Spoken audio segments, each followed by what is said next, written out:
Hello, friends and family. Welcome to the Monday edition of Take 5. I hope you had a blessed weekend. And I hope by your faith and your worship yesterday that you begin to make preparations to even have a greater week this week. This week on Take 5, we're going to be breaking down the message that I preached yesterday. That message was entitled, Pour Out Your Praise.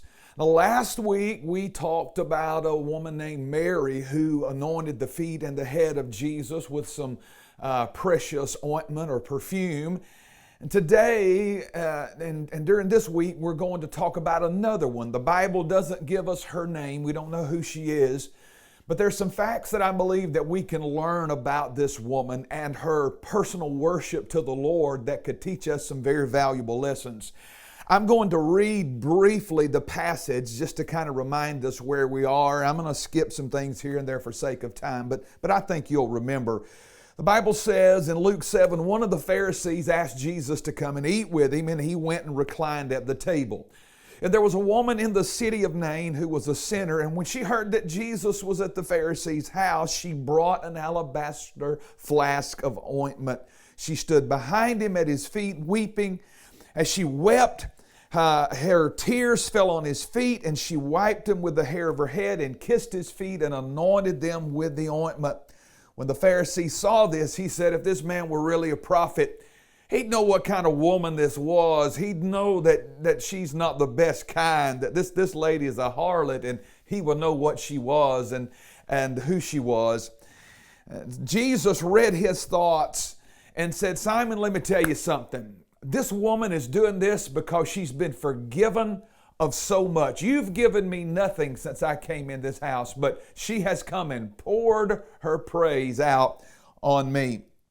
Now, last week we talked about praise being our lifestyle, but this week I want to actually talk about the actual physical act of worship and praise. You know, that's something that we do when we come together as a corporate body, but it shouldn't be something that we only limit to that church house experience.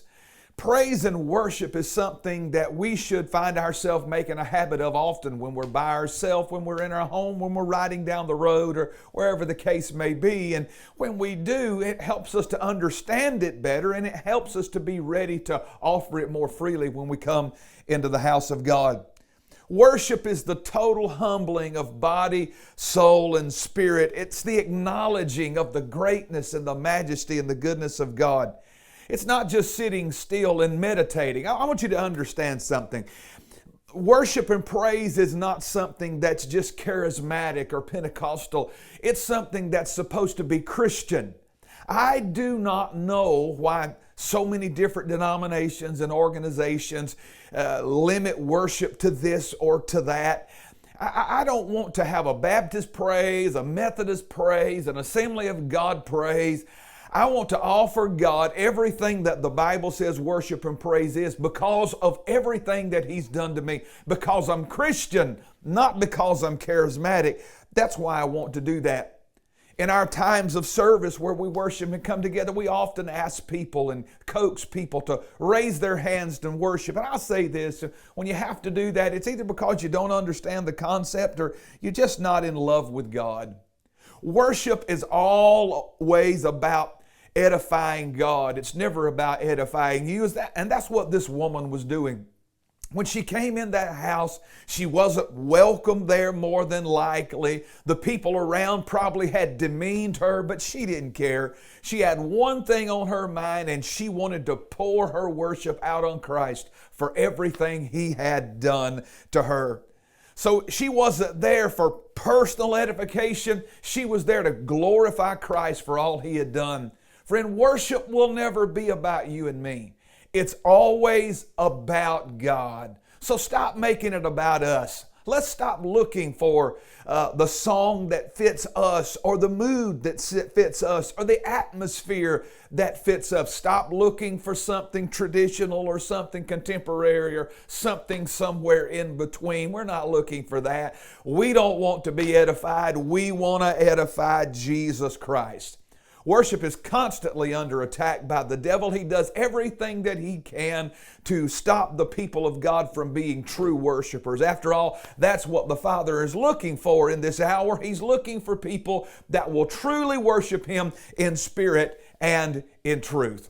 What do you say as we go through this message this week and break it down?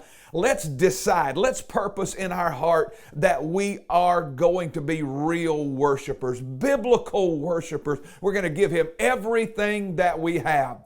Hey, you've got about 6 or 7 days to prepare before next Sunday, so why don't you make it a habit even right now? Why don't you learn to worship Him going down the road or even at home while you're cleaning house or washing the car or whatever it is you're doing? I promise you, there's never a wrong time to worship God. Well, hey, that's all we've got time for today. I look forward to seeing you right here tomorrow on Tuesday's edition of Take 5. Until then, God bless you, get your praise on, and have a great day.